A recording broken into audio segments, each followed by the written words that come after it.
Bible നിങ്ങളുടെ വീടുകൾ ബൈബിളൊക്കെ ഉള്ളവരാണെങ്കിൽ മിക്കവാറും ക്രിസ്ത്യാനികളായി രക്ഷിക്കപ്പെടാത്തവരുള്ള പോയി അവരെല്ലാം ആ ബൈബിൾ എടുത്ത് നോക്കിയാൽ നടുക്ക് അഴുക്ക് പിടിച്ചിരിക്കുന്നതാണ്. കാരണം എന്താ വെച്ചാൽ ഏത് മനുഷ്യനും പോയി തുറന്ന് വായിക്കുന്ന ഒരു ഭാഗമാണ് ബൈബിളിലെ സങ്കീർത്തനങ്ങൾ. കാരണം ജീവിതത്തിന്റെ എക്സ്പീരിയൻസിൽ എഴുതിയതും അനുഭവത്തോടും ആത്മാവിലും പാടിയ ഗാനങ്ങളായതുകൊണ്ട്. അങ്ങനെയാണെങ്കിൽ നമുക്ക് എല്ലാവർക്കും stand in the presence of the lord. Read Psalm 15 responsively. ഇത് ഓർത്തോണം ആരെഴുതിയ സങ്കീർത്തനമാണ്? ദാവീദ് രാജാവിന്റെ ഒരു സങ്കീർത്തനം. This is A Psalm of David. നമുക്ക് എഴുന്നേറ്റ് സ്വന്തം ചെയ്യുന്നു. Let's read it responsibly. First verse I will read. The second you will read responsibly. And the last verse we will read together. സ്വന്തം 15 സങ്കീർത്തനം. Psalm 15. യഹോവേ, നിന്റെ കൂടാരത്തിൽ ആർ പാർക്കും? നിന്റെ വിശുദ്ധ പർവ്വതത്തിൽ ആർ വസിക്കും? The one whose law we pray bless the Lord us, for his righteous, who speaks the truth from their heart. നാവുകൊണ്ട് കുഴലപറ പറയാതെയും തന്റെ കൂട്ടുകാരനോട് ദോഷം ചെയ്യാതെയും കൂട്ടുകാരന് അപമാനം വരുത്താതെയും ഇരിക്കുന്നവൻ.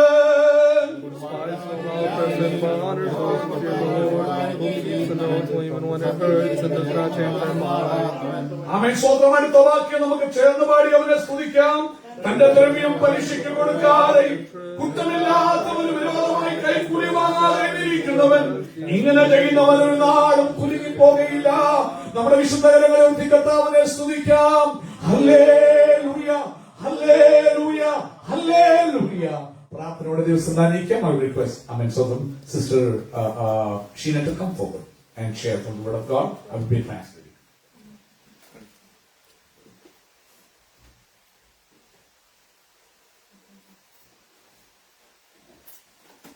Praise the Lord. ദൈവത്തിന് മഹത്വം. It's the first time I'm standing here. ആദ്യമായിട്ടാണ് ഞാൻ വചനവുമായി ദൈവസന്നിധിയിൽ നിൽക്കുന്നത്. I'm just a small baby because you guys are more better than me. പ്രിയമുള്ളവരെ, വചനവുമായിട്ടുള്ള അറിവിൽ നോക്കിയാൽ ഞാൻ വെറും ഒരു ശിശുവാണ്. ആദ്യമായിട്ടാണ് വചനവുമായി നിൽക്കുന്നത്. നിങ്ങളൊക്കെ എന്നേക്കാൾ വളരെ ശ്രേഷ്ഠരാണ്. So sorry if I didn't teach you the way which you want to, but I know the pastor will help me, and the Holy Spirit I really need to guide me. ഒരു വേള എന്റെ രീതികൾ നിങ്ങൾക്ക് പരിചയമില്ലായിരിക്കാം, പക്ഷെ pastor നിന്നോട് നിന്ന് സഹായിക്കും. കർത്താവിന്റെ ആത്മാവ് നമ്മെ സഹായിക്കാൻ നമ്മുടെ മധ്യമുണ്ട്. ഞാൻ പഠിച്ചിട്ട് വന്ന കൂട്ട് ഒന്നും പറയാൻ പറ്റത്തില്ല, because I need not the bookish thing. I want the Holy Spirit to come and talk to me. I cannot come here and teach something as I prepared myself. എന്നാൽ എനിക്കറിയാം എന്റെ പഠിപ്പിലുകൊണ്ടൊന്നും പഠിപ്പിക്കാൻ പറ്റത്തില്ലേലും പരിശുദ്ധാത്മാവിനെ കൂടി സംസാരിച്ചാൽ വചനം നിങ്ങളോട് കർത്താവ് ഇടപെടുവാനിടയായിത്തീരും. എല്ലാവർക്കും വലിയ എക്സ്പെക്ടേഷൻ ഉണ്ട്, പക്ഷേ I am just a small baby. Many people might be sitting with great expectation from me. എന്നാൽ ഞാൻ പറയട്ടെ, ക്രിസ്തുവിൽ ഞാൻ ഒരു ശിശുവാണ്. Let's go to the Psalm 15. 15 സങ്കീർത്തനത്തിലേക്ക് നമുക്ക് പോകാം. Everybody know this is a small psalm. എല്ലാവർക്കും അറിയാം ഇതൊരു ചെറിയ സങ്കീർത്തനമാണെന്ന്. It contains only 5 verses. വെറും 5 വാക്യങ്ങൾ മാത്രമേ സങ്കീർത്തനത്തിലുള്ളൂ. And it's written by David. അത് എഴുതിയത് ദാവീദ് രാജാവാണ്. And the theme of this psalm is guidelines for leading a blameless life. ഈ സങ്കീർത്തനത്തിന്റെ കേന്ദ്ര വിഷയം എന്ന് പറയുന്നത് കുറ്റമറ്റ ജീവിതം നയിക്കാനുള്ള മാനദണ്ഡം എന്നുള്ളതാണ്. To remember this psalms, we can divide this into 2. ഈ സങ്കീർത്തനം ധ്യാനിപ്പാൻ നമുക്ക് ഈ സങ്കീർത്തനം രണ്ടായിട്ട് വിഭജിക്കാൻ കഴിയും. The first verse in this Bible, in this psalm, is a question. ഒന്നാമത്തെ വാക്യം എന്ന് പറയുന്നത് ഒരു ചോദ്യമാണ്. In that one there is 2 questions. ആ ഒന്നാമത്തെ വാക്യത്തിൽ 2 ചോദ്യങ്ങൾ ഉൾപ്പെട്ട ഒരു ചോദ്യമാണ്. And from 2 to 5 is the answer to that question. 2 മുതൽ 5 വരെയുള്ള വാക്യങ്ങൾ അതിനുള്ള ഉത്തരം കൂടിയാണ്. The first question is, O Lord, who shall sojourn in your tent? യഹോവേ, നിന്റെ കൂടാരത്തിൽ ആർ പാർക്കും? ഒന്നാമത്തെ ചോദ്യമാണ്. And in different Bibles, I check on that. Different Bibles like NIV, KJV, ESV, I see that who may dwell in your sacred tent, and another one, who shall abide in thy tabernacle, and in some it says, who may worship in your sanctuary. പ്രിയമുള്ളവരെ, പല പരിഭാഷകൾ ഞാൻ എടുത്ത് പരിശോധിച്ചു നോക്കി.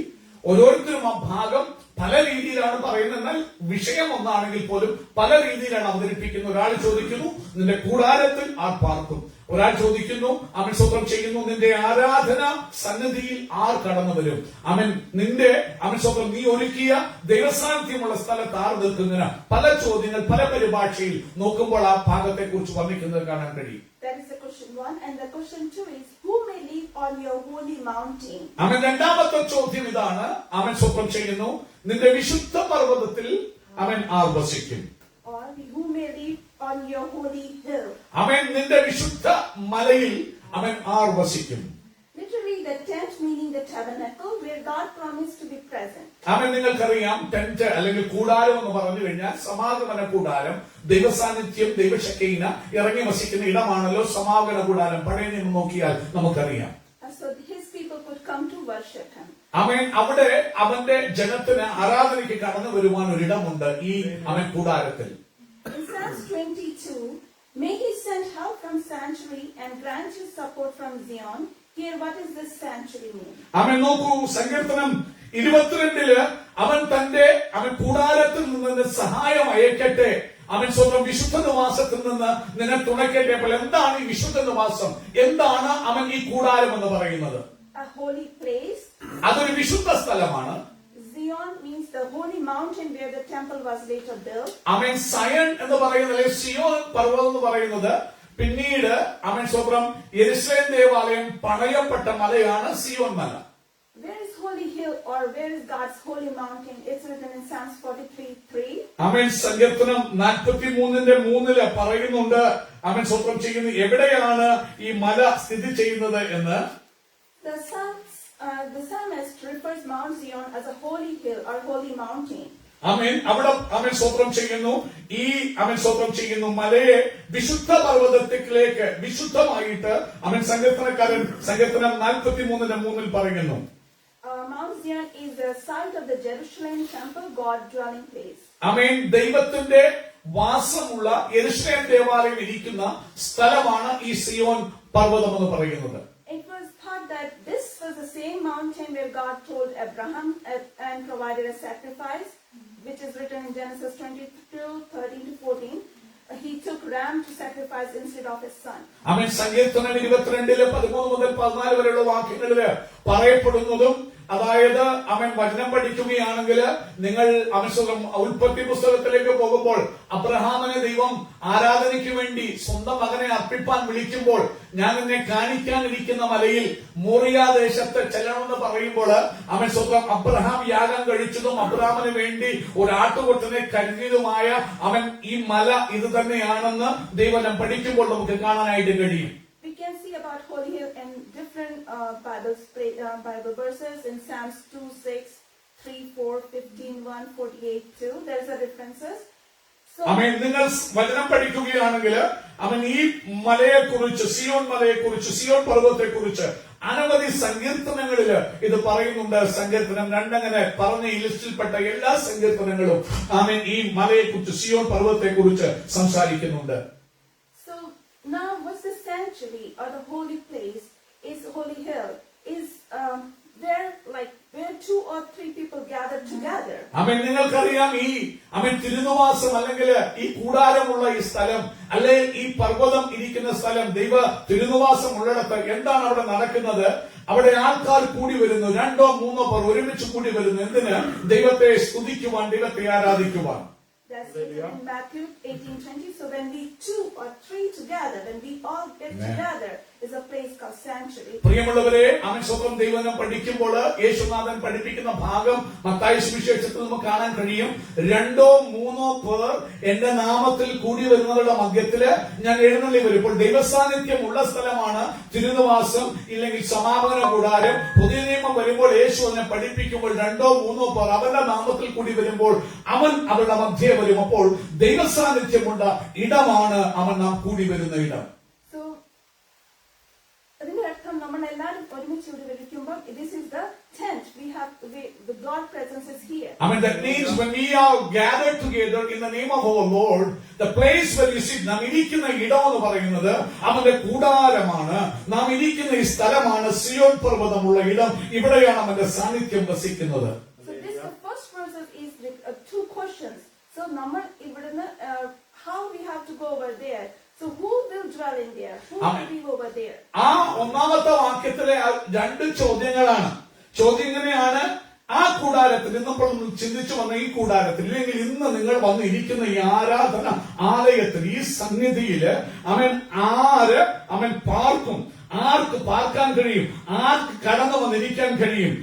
ഇന്ന് നാം വന്നിരിക്കുന്ന ഈ ഇടത്ത് 2 or 3 പേർ കൂടുന്ന ഇടം, അവന്റെ സാന്നിധ്യം ഇറങ്ങി വരുന്നെങ്കിൽ, അത് കൂടാരമായി മാറുന്നെങ്കിൽ, അത് ദൈവത്തിന്റെ പർവ്വതമായി മാറുന്നെങ്കിൽ, ആരവിടെ വസിക്കും?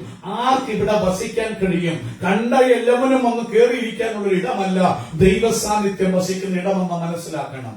So, the answers for this question is from verses 2 to 5. അപ്പോൾ ഈ ചോദ്യത്തിന്റെ ഉത്തരമായിട്ടാണ് 2 മുതൽ 5 വരെയുള്ള വാക്യങ്ങൾ പറയുന്നത്. ആര് പാർക്കും? ഇന്ന് പകൽ ആരാധനയ്ക്ക് വന്നിരിക്കുമ്പോൾ ഓർത്തോണം, നമ്മളെല്ലാം വന്നിരിക്കുന്നത് കാരണം പ്രോമിസ് അനുസരിച്ച് we are gathered here to worship. അവനെ ആരാധിക്കാൻ വന്നിരിക്കുക. യേശു പറഞ്ഞു, ആരാധിക്കാൻ വരുമ്പോൾ ഞാൻ നിങ്ങളുടെ മധ്യത്തിൽ വരാം. അപ്പോൾ ഇവിടം ദൈവത്തിന്റെ കൂടാരമാണ്, ഇവിടം ദൈവത്തിന്റെ പർവ്വതമാണ്, ഇവിടെ ദൈവസാന്നിധ്യം ഉള്ളിടത്താണ് നാം വന്നിരിക്കുന്നത്. അങ്ങനെയാണെങ്കിൽ ആർക്ക് ഇവിടെ ഇരിക്കാൻ പറ്റും? ആർക്ക് ഇവിടെ വസിക്കാൻ പറ്റും? ആർക്ക് ആരാധിക്കാൻ പറ്റും? അതിനുള്ള ഉത്തരമാണ് 2 മുതൽ 5 വരെയുള്ള വാക്യങ്ങൾ. What a child of God has to do and not to do, we divided this into two. അതുകൊണ്ട് ഒരു ദൈവ പൈതൽ എന്ത് ചെയ്യണം, എന്ത് ചെയ്യരുത് എന്നുള്ള കാര്യത്തെ കുറിച്ച് നമുക്ക് താഴോട്ടുള്ള വാക്യങ്ങൾ ചിന്തിക്കാം. ഇതിന് 2 ഭാഗമായിട്ട് ഞാൻ തിരിക്കുകയാണ്. So do this and not to do this. 1 ചെയ്യേണ്ട കാര്യങ്ങൾ, 2 ചെയ്യരുതാത്ത കാര്യങ്ങൾ. So do this is he who walks blamelessly and does what is right. That is verses 2. ചെയ്യേണ്ട കാര്യം എന്താണ്? നിഷ്കളങ്കനായി നീ നടക്കണം, നീതി പ്രവർത്തിക്കണം.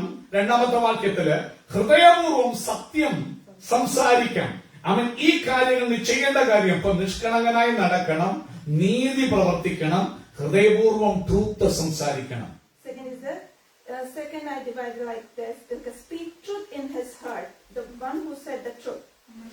അതായത് ഹൃദയത്തിൽ നിന്ന് സത്യം സംസാരിക്കണം. Who honor those who fear the Lord. അതായത് ദൈവ ഭക്തന്മാരെ, യഹോവ ഭക്തന്മാരെ ബഹുമാനിക്കണം. And not to do this is does not slander with his tongue. ചെയ്യരുതാത്ത കാര്യങ്ങള് നാവ് കൊണ്ട് കുരട പറയരുത്. Does no evil to his neighbor. കൂട്ടുകാരന് ദോഷം ചെയ്യരുത്. Not take up a reproach against his friend. കൂട്ടുകാരന് അപമാനം വരുത്തരുത്. Do not put money at interest. പൈസ പലിശയ്ക്ക് കൊടുക്കരുത്. Does not take a bribe against the innocent. അതായത് കുറ്റമറ്റവനെതിരെ കൈക്കൂലി വാങ്ങരുത്. I would like to explain about verses 15:3 that does not slander with his tongue. 3ാമത്തെ വാക്യം ചെയ്യരുതാത്ത ലിസ്റ്റിൽപ്പെട്ട 3ാമത്തെ വാക്യം വിവരിപ്പാൻ ഞാൻ ആഗ്രഹിക്കുന്നു. നാവ് കൊണ്ട് കുരട പറയരുത്. So the words are powerful and how you use them reflects on your relationship with God. ഇന്ന് പകൽ ഒരു കാര്യം ദൈവമക്കളെ നിങ്ങൾ മനസ്സിലാക്കണം. നിങ്ങൾ രക്ഷിക്കപ്പെട്ട് സ്നാനപ്പെട്ട വ്യക്തിയായിരിക്കാം, സ്നാനപ്പെടാത്ത വ്യക്തിയായിരിക്കാം. പക്ഷെ ഒരു കാര്യം ഓർത്തോണം, നിന്റെ വാക്കുകൾക്ക് വലിയ പവറുണ്ട്. നീ പറയുന്ന സംസാരത്തിന് ഇന്ന് പകൽക്കാലം കുടുംബജീവിതം നയിക്കുന്നവരുണ്ട്, കുഞ്ഞുങ്ങളുണ്ട്, കൂട്ടുകാരുടെ കളിതമാശകൾ പറയുന്നവരുണ്ട്, വർക്ക് സ്ഥലത്ത് നാവ് കൊണ്ട് പല കാര്യങ്ങൾ കമ്മ്യൂണിക്കേറ്റ് ചെയ്യുന്നവരുണ്ട്. ഒരു കാര്യം നീ ഓർക്കേണ്ട ഒരു കാര്യം, നിന്നെ നാവ് കൊണ്ട് സംസാരിക്കുന്ന വാക്കുകൾക്ക് വളരെ പവറുണ്ട്. അത് ദൈവസന്നിധിയിൽ ദൈവം വിലയിരുത്തുന്ന ഒരു കാര്യം കൂടിയാണെന്ന് ഇന്ന് ആരാധനയിൽ നീ മനസ്സിലാക്കണം. So watch what you say. അതുകൊണ്ട് സംസാരിക്കുന്നത് അതാരോടാണേലും, നിന്റെ അപ്പനോടാണേലും, അമ്മയോടാണേലും, അമ്മായിയപ്പനോടാണേലും, അമ്മായിയമ്മയോടാണേലും, നിന്റെ പാസ്റ്ററോടാണേലും, നിന്റെ ഭർത്താവിനോടാണേലും, നിന്റെ മക്കളോടാണേലും, ആരോട് നീ സംസാരിച്ചാലും നീ പറയുന്ന വാക്കുകൾ എപ്പോഴും ശ്രദ്ധയോടെ പറയണം. There are so many Bible references in James 3:1-12 is the importance of controlling the tongue. പ്രിയമുള്ളവരെ, ഒത്തിരി വചനഭാഗങ്ങൾ അതിനെക്കുറിച്ച്, നാവിനെ കുറിച്ചുണ്ട്. അതിലൊന്നാണ് യാക്കോബിന്റെ ലേഖനത്തില് സ്വന്തം ചെയ്യുന്നു. 3-ാമത്തെ 3:1 മുതൽ 12 വരെയുള്ള വാക്യങ്ങള് യാക്കോബ് അപ്പോസ്തലൻ സംസാരത്തെ കുറിച്ച്, വാക്കുകളെ കുറിച്ച്, അതിനെ കൺട്രോൾ ചെയ്യുന്നതിനെ കുറിച്ച് ആഴമേറി കാര്യങ്ങൾ പറയുന്ന ഒരു ഭാഗമാണ്. Also in Colossians 4:6. കൊലോസ്യ ലേഖനം 4:6 നാവിനെ കുറിച്ച് പരിശുദ്ധാത്മാവ് പറയുന്നു. So this I think Reba did one YouTube about the tongue so long ago, and that's like how we control our tongue, what to say, what not to say. ചില അവൻ വർഷങ്ങൾക്ക് മുമ്പ് പ്രിയ റീവ അവൻ നാവനെ കുറിച്ച് ഒരു യൂട്യൂബ് അവൻ സ്വന്തം ചെയ്യുന്ന ചെറിയ വീഡിയോ അവൻ ഷോർട്ട് വീഡിയോ ചെയ്യുവാൻ ഇടയായി തീർന്നു. അവൻ എങ്ങനെ നാവനെ നിയന്ത്രിക്കണം, എങ്ങനെ നാവനെ ഉപയോഗിക്കണമെന്ന്. So in our daily life, a lot of people will try to tell you to talk bad from your mouth, like namale attam vare ethikum, so we have to talk, we will speak something bad. But as a Christian, as we are born again, we have to try to control our tongue. Tongue is very important. What you said, we can take it back. ഇന്ന് പകൽക്കാലം ഒരു കാര്യം ഓർക്കണം, ഈ ലോകത്തിൽ ഞാനും നിങ്ങളും ജീവിക്കുമ്പോൾ മനുഷ്യൻ നിങ്ങളെ നാവ് കൊണ്ട് ദോഷം പറയുന്നതിന്റെ വാക്കുവരെ എത്തിക്കും. അവരുടെ പെരുമാറ്റങ്ങൾ കൊണ്ട്, അവരുടെ സ്വഭാവങ്ങൾ കൊണ്ട്, അവരുടെ രീതികൾ കൊണ്ട് അവൻ ഒരു വേള നിന്റെ വായിൽ അവർ വാക്കുകൾ ഇടും. പക്ഷെ ഒരു കാര്യം നീ ഓർത്തോണം, അവൻ നീ സംസാരിക്കുമ്പോൾ വളരെ ശ്രദ്ധയോട് നീ സംസാരിക്കണം. പറഞ്ഞു കഴിഞ്ഞാൽ തിരിച്ചെടുക്കാൻ പറ്റില്ലെന്ന് ഓർക്കണം. ചിലവിയൊക്കെ പറഞ്ഞില്ലേ, നാവല്ലേ, അവൻ സ്ലിപ്പായി പോകുമ്പോൾ ഓർത്തോണം, അവൻ energy can be neither be created nor B destroyed. നീ പറയുമ്പോൾ ഓൾറെഡി സൗണ്ട് വേവ്സ് ആയിട്ടത് അന്തരീക്ഷത്തിലേക്ക് പോയി, അത് ഒരിക്കലും മാറുന്നില്ല കേട്ടോ. ഇന്ന് പകൽ ടി വി ഓൺ ആക്കുമ്പോൾ അവൻ സ്വന്തം you can see things from the waves. അവൻ ആ എനർജിയെ കൺവേർട്ട് ചെയ്ത് കാണാൻ പറ്റുന്നത് പോലെ ഇന്ന് നിന്റെ ജീവിതത്തിൽ ജനിച്ച നാൾ മുതൽ ഈ മൊമെന്റ് വരെ സംസാരിച്ച ഒറ്റ കാര്യവും ഇറേസ് ആയി പോയിട്ടില്ലെന്നുള്ള സത്യം നീ മനസ്സിലാക്കണം. കർത്താവ് അവൻ വായുവിനെ വിളിച്ചാൽ, അന്തരീക്ഷത്തെ വിളിച്ചാൽ, നീ പറഞ്ഞ വാക്കുകൾ, നീ സംസാരിച്ച വാക്കുകൾ നിന്റെ ഭാര്യയോട്, ഭർത്താവിനോട്, മക്കളോട്, കുഞ്ഞുങ്ങളോട്, അവൻ സ്വന്തം നിന്റെ അമ്മായിയപ്പനോട്, അമ്മായിയമ്മോട് നീ പറഞ്ഞ വാക്കുകള്, നീ പറഞ്ഞ കുരളകള്, കുറ്റങ്ങള് ഇതെല്ലാം റീപ്ലേ ചെയ്യപ്പെടും എന്നുള്ള കാര്യം നീ മറന്നു പോകരുത്. Don't forget that we live among evil people. Our standard for living should not come from our evil society, but from God. ഇന്ന് പകൽക്കാലം ഒരു കാര്യം യെശയ്യാ പറയുന്ന പോലെ അവൻ ദൈവത്തെ കണ്ടു കഴിഞ്ഞപ്പോൾ തന്റെ നാവിന്റെ കുറവ്, അയ്യോ ഞാൻ അശുദ്ധിയുള്ള അധരങ്ങളുള്ള മനുഷ്യൻ, അശുദ്ധിയുള്ള അധരങ്ങളുള്ള മനുഷ്യരുടെ മധ്യത്തിൽ പാർക്കുന്നു. ഇന്ന് പകൽക്കാലം നീ പാർക്കുന്ന അവൻ സൊസൈറ്റിയുടെ സ്റ്റാൻഡേർഡ് ആകരുത്. നിന്റെ സ്റ്റാൻഡേർഡ് സൊസൈറ്റിയിൽ നിന്ന്, സൊസൈറ്റിയുടെ രീതിയിൽ നിന്നാകരുത്. നിന്റെ സ്റ്റാൻഡേർഡ് കൂട്ടുകാരുടെ നിലവാരം അനുസരിച്ചാകരുത്. നിന്റെ സ്റ്റാൻഡേർഡ് നീ പോകുന്ന ഇടങ്ങളിൽ, ജോലി ചെയ്യുന്ന സ്ഥലങ്ങളിൽ അവർ എല്ലാ വാക്കുകളും, എല്ലാ കഴ്സ് വേർഡ്സും ഉപയോഗിക്കുമ്പോൾ നീ അവരുടെ കൂടെ ആയിരിക്കാൻ ജീവിക്കേണ്ടി വരുന്നത്. എന്നാൽ അവരുടെ സ്റ്റാൻഡേർഡ് ആകരുത് നിന്റെ സ്റ്റാൻഡേർഡ്. നിന്റെ സ്റ്റാൻഡേർഡ് എപ്പോഴും ദൈവത്തിന്റെ സ്റ്റാൻഡേർഡ് ആയിരിക്കണം. കാരണം ദൈവത്താൽ തിരഞ്ഞെടുക്കപ്പെട്ടവനും നീ വേർതിരിക്കപ്പെട്ട വ്യക്തിയും ആയിരിക്കുന്നതുകൊണ്ട് നാവ് ദൈവത്തിന്റെ സ്റ്റാൻഡേർഡ് അനുസരിച്ച് പോകണം. That is verses 3 does no evil to his neighbors. അമേൻ. അവിടെ 3-ാം വാക്യത്തിൽ പറയുക, തന്റെ കൂട്ടുകാരന് അവൻ ദോഷം ചെയ്യാതിരിക്കുന്നവൻ. This is the all things when we are reading. Then only when we do all that, then only we will dwell in his tent. നിങ്ങൾ ശ്രദ്ധിക്കണം, ഈ പറഞ്ഞ ലിസ്റ്റിലുള്ള സകല കാര്യങ്ങൾ, ഇത് പാടുന്ന ദാവീദാണെന്ന് ഓർക്കണം. ഈ കാര്യങ്ങളൊക്കെ ചെയ്താൽ മാത്രമേ കൂടാരത്തിൽ വസിക്കാൻ പറ്റൂ, അവന്റെ വിശുദ്ധ പർവ്വതത്തിൽ പാർക്കാൻ പറ്റൂ എന്നുള്ള കാര്യം വളരെ ഗ്രാഹ്യത്തോടും ശ്രദ്ധയോടും ഇന്ന് പകൽക്കാലം അവൻ മനസ്സിലാക്കണമെന്ന് സഭയോട് ഓർപ്പിക്കുകയാണ്. 5-ാം വാക്യം, നോക്കൂ, തന്റെ ദ്രവ്യം പലിശയ്ക്ക് കൊടുക്കാത്തവൻ. God was against the Jewish charging interest or making a profit on loans to needy. ഇന്ന് പകൽക്കാലം ഒരു കാര്യങ്ങൾ ശ്രദ്ധിക്കണം. ദൈവനം പഠിക്കുമ്പോൾ ദൈവം എപ്പോഴും എതിരായിരുന്നു. അവൻ സ്വന്തം കൂട്ടു സഹോദരന് അവന്റെ ആവശ്യത്തിൽ വളരെ കഷ്ടത്തിലായിരിക്കുമ്പോൾ പണം ഉദാരമായി കൊടുത്ത്, അല്ലെങ്കിൽ അവൻ സ്വന്തം വാടകയെ അല്ലെങ്കിൽ തിരിച്ച് കിട്ടത്തക്കവണ്ണമായി കൊടുത്ത് അവൻ നിന്ന് കൊള്ളലാഭം ഉണ്ടാക്കുന്നതിനെതിരായിരുന്നു ദൈവം എപ്പോഴും. Interest was permanent. There are so many Bible references for that. Is Exodus 22:25. അതിനൊത്തിരി വചനഭാഗങ്ങളുണ്ട്. അവൻ പുറപ്പാട് പുസ്തകം 22:25, Leviticus 25. ലേവ്യ പുസ്തകം 25. Also, interest was permitted for the business purposes. It's written in Proverbs 28:8. അവൻ സ്വന്തം സദൃശവാക്യങ്ങൾ അവൻ 28:8 പറയുന്നു. നോക്കൂ, ബിസിനസ് കാര്യങ്ങൾക്ക് ഇൻട്രസ്റ്റ് അനുവദനീയമായിരുന്നുവെങ്കിലും അവൻ എന്തിനാ പുതിയ നിയമത്തിൽ യേശു തന്നെ പറയുന്ന ഉപമയില് പറയുന്നുണ്ട് അവൻ ബിസിനസ് പർപ്പസസ് ഒരു വ്യാപാരം ചെയ്യാൻ വേണ്ടി അവൻ സ്വന്തം ചെയ്യുന്നു. ഇൻട്രസ്റ്റ് അനുവദനീയമായിരുന്നെങ്കിലും കൊള്ളലാഭം ഉണ്ടാക്കാൻ ഒരു സഹോദരൻ കഷ്ടത്തില് പട്ടിണിയില് ഞെരുക്കത്തിലായിരിക്കുമ്പോൾ അവന്റെ കയ്യിൽ സമൃദ്ധിയുള്ളവൻ കൊടുത്തിട്ട് അവനിൽ നിന്ന് കൊള്ളലാഭം ഈടാക്കുന്നതിനെതിരായിരുന്നു ദൈവത്തിന്റെ വചനം എപ്പോഴും. But it says, who is generous to the poor, only for that person. അവൻ സ്വന്തം ചെയ്യുന്നു. അവിടെ പറയുന്നു അവൻ സ്വന്തം ചെയ്യുന്നു ഉദാരതയോട് അവൻ ആവശ്യത്തിലിരിക്കുന്നവനെ സഹായിക്കുന്നവൻ.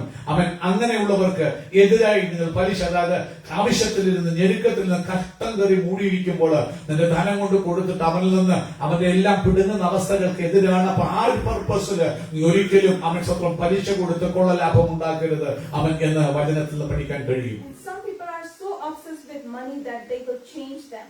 അവൻ നിങ്ങൾക്കറിയാം ചില പൈസയെ കുറിച്ച് അങ്ങ് ഭ്രാന്ത് പിടിച്ച് നടക്കുക. അവർക്ക് പലിശ കൂടുതൽ കിട്ടുന്നിടത്ത് പലിശ കിട്ടുവാൻ കൂടുതൽ ധനം ഉണ്ടാക്കാൻ കൊതിയോട് ആർത്തിയോട് ഓടുന്ന മനുഷ്യരാണ് അനേകരും. If money controlling in your life, it will harm others and destroy your relationship with God. ഇന്ന് പകൽ ഒരു കാര്യം ദൈവമക്കൾ മനസ്സിലാക്കണം. പൈസയാണ് നിന്നെ നിയന്ത്രിക്കുന്നതെന്ന് എങ്കില് ഒന്ന് നീ മറ്റുള്ളവർക്ക് ദോഷം ചെയ്യുന്നവനായി തീരും. ദൈവത്തോടുള്ള നിന്റെ ബന്ധം അവൻ ആ സ്വഭാവ നിമിത്തം ഹനിക്കപ്പെടുവാനിടയായി തീരും. നമുക്ക് ഈ ദൈവത്തിന്റെ സാങ്ച്വറിയില് വസിക്കണമെങ്കിൽ ഇതെല്ലാം പോയിന്റ്സ് നമുക്ക് വേണം. So if you want to dwell in the sanctuary of God, you need to do all these things and don't do certain things. The word of God says we need every one of them.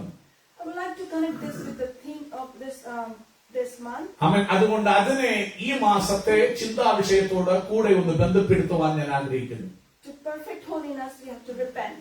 അവൻ വിശുദ്ധിയെ തികയ്ക്കാൻ ദൈവസഭയെ നമ്മൾ മാനസാന്തരപ്പെടണം. And if you will see anything like this in our life, like we are not walking we are not walk like aimlessly, or what we are not doing right, that is the place where we have to put ourselves to God and repent. ഇന്ന് പകൽക്കാലം ഈ പറഞ്ഞ കാര്യങ്ങളിൽ എവിടെയെങ്കിലും ദൈവസന്നിധിയില് നിഷ്കളങ്കയായി നടക്കാതിരിക്കുന്ന അവസ്ഥകൾ ഉണ്ടെങ്കിൽ, ഇല്ല ഈ പറഞ്ഞ കാര്യങ്ങൾ പലതിലും നിങ്ങൾ വീണുപോകുന്നവരാണെങ്കിൽ ഇന്ന് നാം ഒരു തീരുമാനമെടുക്കണം, മടങ്ങി വരാൻ. കാരണം എന്നാ മാത്രമേ ഈ ആരാധനയ്ക്ക് പോലും ഇരിക്കാൻ നിങ്ങൾക്കും എനിക്കും അർഹതയുള്ളൂ. അവന്റെ വിശുദ്ധ പർവ്വതത്തില് അവന്റെ സാന്നിധ്യം ഉള്ളിടത്ത് കണ്ട എല്ലാവരും വന്നിരിപ്പാൻ, കണ്ട കള്ളനും അവൻ സ്വന്തം അണ്ടനും അടങ്കോടനും വന്നിരിപ്പാൻ അവസരമില്ല. നോക്കണം, ഈ ആരാധനയ്ക്ക് നീ വരുന്നെങ്കിൽ അവൻ സ്വന്തം ചെയ്യുന്നു മാനസാന്തരപ്പെട്ട് ഈ വചനത്തിന്റെ വ്യവസ്ഥയോട് നിന്റെ ജീവിതത്തെ അലൈൻ ചെയ്താൽ മാത്രമേ സാധിക്കൂ എന്ന് ഗ്രഹിക്കണം. Every time when it's we have to explain anything about the repentance, we always open the Bible for Psalms 51 verse 17. But I would like you to check on Chronicles, 2 Chronicles chapter 29. The king Hezekiah took responsibility, repented on behalf of his people. പ്രിയമുള്ളവരെ, പലപ്പോഴും മാനസാന്തരത്തെ കുറിച്ച് സംസാരിക്കുമ്പോൾ നമ്മൾ പലപ്പോഴും എടുക്കുന്നത് സങ്കീർത്തനങ്ങൾ 51:17 അവൻ തകർന്നു നുറുങ്ങിയിരിക്കുന്ന ഹൃദയത്തെ നിരസിക്കാത്ത ദൈവത്തെ കുറിച്ച്. പക്ഷേ എന്നാൽ 2 ദിനവൃത്താന്തങ്ങളുടെ പുസ്തകത്തിൽ നിന്ന് 29 അധ്യായത്തിൽ നിന്ന് അവിടെ അവൻ സ്വപ്നം ചെയ്യുന്നു. എസെക്കിയാ രാജാവ് ചെയ്തൊരു കാര്യം നിങ്ങളുമായി പങ്കുവെക്കുവാൻ ഞാൻ ആഗ്രഹിക്കുകയാണ്. 2 രാജാക്കന്മാരുടെ പുസ്തകം 29 അധ്യായത്തിന്റെ ചാപ്റ്റർ 29 കാണാൻ കഴിയും. അതിന്റെ 36 വാക്യം. Repentance shifted everything. He gathered the priests, Leviticus, called for repentance, and led the people in sanctifying themselves and the temple. They all get together for the repentance. നോക്കൂ, അവിടെ ഹിസ്കിയാ രാജാവ് ദൈവത്തിലേക്ക് മടങ്ങി വരുവാൻ ആഗ്രഹിക്കുമ്പോൾ അവൻ സകല ജനതയും കൂട്ടിവരുത്തുകയാണ്. അവർ മാനസാന്തരപ്പെട്ട് ദൈവസന്നിധിയിലേക്ക് മടങ്ങി വരുന്ന, അതായത് മറ്റുള്ള അവൻ എല്ലാ കുറവുകളെയും ഏറ്റുപറഞ്ഞ് ദൈവത്തോട് അടുത്തു വരുന്ന, അതുപോലെ ഹിസ്കിയാ മറ്റുള്ള ജനത്തിനു വേണ്ടി പ്രാർത്ഥിക്കുന്ന, കടന്നു വന്ന ജനത്തിനു വേണ്ടി ഇടിവിൽ നിൽക്കുന്ന ഒരു ഹിസ്കിയാവിനെ നമുക്കവിടെ കാണുവാൻ കഴിയും. In just 8 days, God brought sudden restoration to a nation that has suffered years of wickedness and adultery. ആമേൻ.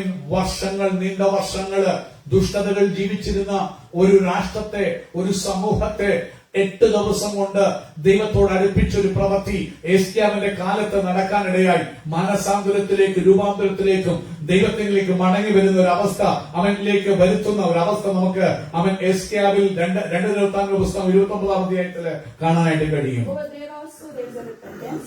അവിടെ അവൻ ഒരു മാനസാന്തരം നമുക്ക് കാണാൻ കഴിയും. The pattern is clear. God responds to the hearts that are humble, repentant, and willing to act. അപ്പോൾ നിങ്ങൾ അവിടെ നോക്കിയാൽ അവൻ സ്വന്തം പ്രവണത നിങ്ങൾക്ക് കാണാൻ കഴിയും. എപ്പോൾ ഏത് ജനം താഴ്ത്തി മാനസാന്തരപ്പെടുവാൻ അവരുടെ വഴികളെ തിരിഞ്ഞു നോക്കി കർത്താവേ എന്റെ തെറ്റ് ഞാൻ മനസ്സിലാക്കുന്നു പറഞ്ഞ് റിപ്പന്റ് ചെയ്യാൻ അവൻ സ്വന്തം മാനസാന്തരപ്പെടാൻ ഏൽപ്പിച്ചു കൊടുക്കുമ്പോൾ ദൈവത്തിന് അവരോടുള്ള സമീപനം എൻറ്റയർലി ചേഞ്ച് ചെയ്യുന്നത് നിങ്ങൾ വചനത്തിലുടനീളം നോക്കിയാൽ അവൻ ആ പാറ്റേൺ നിങ്ങൾക്ക് കാണാൻ കഴിയും. If you want to see a change in your life, നിങ്ങളുടെ ജീവിതത്തിൽ ഒരു മാറ്റം കാണാൻ നിങ്ങൾ ആഗ്രഹിക്കുന്നെങ്കിൽ, whether it's restoration in your family, നിങ്ങൾ കുടുംബത്തിലെ ഒരു അവൻ ചേഞ്ച്, ഒരു റെസ്റ്റോറേഷൻ നിങ്ങൾ കാണാൻ കൊതിക്കുന്നെങ്കിൽ, this nation, ഈ രാഷ്ട്രത്തില് അവൻ ഒരു വീണ്ടെടുപ്പ് കാണാൻ കൊതിക്കുന്നെങ്കിൽ, your health, നിങ്ങളുടെ ആരോഗ്യത്തില് ഒരു വീണ്ടെടുപ്പ് കാണാൻ കൊതിക്കുന്നെങ്കിൽ, your provision, അവൻ ജോലിയില് നിങ്ങളുടെ കരിയറില് ഒരു വീണ്ടെടുപ്പ് കാണാൻ കൊതിക്കുന്നെങ്കിൽ, your purpose, it begins with repentance. അതെല്ലാം ആരംഭിക്കുന്നത് ജീവിതത്തിൽ മാനസാന്തരത്തിൽ കൂടിയാണ്. In Joel chapter 2 it says, I will restore to you the years that a locust has eaten, and you shall eat plenty and be satisfied, and praise the name of the Lord your God. യോവേൽ പ്രവചനത്തിൽ നമ്മൾ വായിക്കുമ്പോൾ നിങ്ങൾ മാനസാന്തരപ്പെട്ടാൽ കർത്താവ് പറയുക അവൻ തുള്ളനും പച്ചപ്പുഴവും വെട്ടുക്കിളിയും തിന്ന് നശിപ്പിച്ച കാലങ്ങൾക്ക് തക്കവണ്ണം ഞാൻ മടക്കി തന്ന് എവിടെയെല്ലാം ശത്രു നിന്റെ ജീവിതത്തെ തകർത്തോ, നിന്റെ കുടുംബജീവിതത്തെ തകർത്തോ, നിന്റെ ക്രിസ്തീയ ജീവിതത്തെ തകർത്തോ, നിന്റെ ആരോഗ്യത്തെ തകർത്തോ, ഇന്ന് പകല് നീ മാനസാന്തരപ്പെട്ട് മടങ്ങി വരികയാണെങ്കിൽ, നീ മാനസാന്തരപ്പെടാൻ നിന്റെ ജീവിതത്തിന്റെ കുറവുകളെ കണ്ടുപിടിച്ച് അനുദപിച്ച് ദൈവത്തിൽ മടങ്ങി വരാൻ നീ തീരുമാനിക്കുന്നെങ്കിൽ, ഇന്ന് പകൽക്കാലം പരിശുദ്ധാത്മ പറയുക നിനക്ക് നഷ്ടപ്പെട്ട മേഖലകളില്, നിനക്ക് നഷ്ടപ്പെട്ട സന്തോഷം, അനുഗ്രഹം, കുടുംബജീവിതം, തകർച്ചകൾ അത് മാറ്റി അവൻ നഷ്ടപ്പെട്ട കാലങ്ങൾക്ക് തക്കവണ്ണം ഇരട്ടി തന്ന് അനുഗ്രഹിപ്പാൻ സ്വർഗത്തിലെ ദൈവം ശക്തനാണെന്ന് പരിശുദ്ധാത്മാവ് ഇന്ന് പകൽക്കാലം നമ്മെ ഓർപ്പിക്കുകയാണ്. So today we are going to take the Holy Communion. പ്രിയമുള്ളവരെ, നമ്മൾ കർത്താവിന്റെ മേശയിലേക്ക് കടന്നു പോകുകയാണ്. So what area God wants you to get rid of? ഇന്ന് പകൽക്കാലം നിങ്ങളുടെ ജീവിതത്തിൽ ഏത് സ്വഭാവത്തെയാണ് കർത്താവ് മാറ്റാൻ നിങ്ങളെ കുറിച്ച് ആഗ്രഹിക്കുന്നത്? What area God need to bring restoration? നിങ്ങളുടെ ഏത് ജീവിതത്തിന്റെ ഭാഗങ്ങളിലാണ്, മേഖലകളിലാണ് ദൈവം ഒരു സ്വന്തം വീണ്ടെടുപ്പ് ഇല്ലെങ്കിൽ അതിനൊരു പരിഹാരം, ഒരു വിടുതൽ നൽകാൻ നിങ്ങൾ കൊതിക്കുന്നത്? So let's repent. അതുകൊണ്ട് ഇന്ന് പകൽക്കാലം ദൈവം ഓർപ്പിക്കുന്ന കുറവുകളെ ഏറ്റുപറഞ്ഞ് മാനസാന്തരപ്പെടുവാൻ ഇന്ന് പകൽ ഈ ആരാധനയിൽ എത്തിച്ചു കൊടുക്കാം. Let me share a thing from my life. So many times we repent. Many times, പല സമയത്തും നമ്മൾ മാനസാന്തരപ്പെടും. Many times we say, Lord, forgive me. Whatever I said, whatever I acted upon, forgive me. We often say that. We always say like, many times we recite that common, phrase, Lord, every sin I did, knowingly and unknowingly, forgive me. True repentance നമ്മൾ പൂർണ്ണമായിട്ട് holy സ്പിരിറ്റിന്റെ through നമ്മൾ repent ചെയ്യുമ്പോഴാണ് ആ സമയത്ത് നമ്മൾ തന്നെ അങ്ങ് കരഞ്ഞു പോകും. It's not the tears from the eyes, it's from the heart. It's like you can feel that. You will feel lightness in your heart. How and when would the repentance come in your life? That is not when you just start and say something, Lord, forgive me this, or not just from the tears. What you do, but that repentance should come from the depth of your heart. When you say it, you should feel it. When you cry, you should feel that cry is coming from the depth of your heart. You should understand where you relent. And it's a turn back, complete turning from where you're going. If you're going forward, you're about to complete, sort of turn back to the location, 180-degree turning back from the direction you're going. That is what true repentance is. When you repent, then only you can able to be dwell on the holy hill. പ്രിയമുള്ളവരെ, നിങ്ങൾ മാനസാന്തരപ്പെടുമ്പോൾ മാത്രം പരിശുദ്ധാത്മാവ് വചനത്തിൽ കൂടി ചൂണ്ടിക്കാണിക്കുന്ന കുറവുകളെ, പരിശുദ്ധാത്മാവ് ചൂണ്ടിക്കാണിക്കുന്ന മേഖലകളെ, പാപത്തെക്കുറിച്ചും നീതിയെ ന്യായവിധിയെ കുറിച്ചും ബോധം വരുത്തുന്ന പരിശുദ്ധാത്മാവ് മനസാക്ഷിയിൽ കൂടി നീ ചെയ്ത് തെറ്റാണെന്ന് പറയുമ്പോൾ പരിശുദ്ധാത്മാവ് ബോധം വരുത്തുന്ന വിഷയങ്ങളുടെ മുമ്പിൽ നീ ഏറ്റുപറഞ്ഞ് അവയെ ഉപേക്ഷിക്കുമ്പോൾ, അത് വിട്ട് മനം തിരിയുമ്പോൾ മാത്രമേ അവന്റെ കൂടാരത്തിൽ വസിക്കാൻ പറ്റൂ, അവന്റെ വിശുദ്ധ പർവ്വതത്തിൽ പാർക്കാൻ പറ്റൂ. Psalm 15 says, who dwell in his tent is the person who do all these 10 things. പ്രിയമുള്ളവരെ, ആരാണ് അവന്റെ പർവ്വതത്തിൽ സങ്കീർത്തനക്കാരൻ 15-ാം സംഘത്തിൽ പാടുന്ന പോലെ പാർക്കുവാൻ കഴിയുന്നവൻ ആരാണ്? അവന്റെ കൂടാരത്തിൽ വസിക്കുന്നവൻ, ഈ പറഞ്ഞ 10 കാര്യങ്ങളും ചെയ്യുന്നവൻ, വചനത്തെ പാലിക്കുന്നവന് മാത്രമേ അവിടെ പാർക്കാൻ കഴിയൂ. May God bless each and every one of us with these words. കരങ്ങളടിച്ച് കർത്താവിന് സ്തോത്രം ചെയ്യാം. Hallelujah.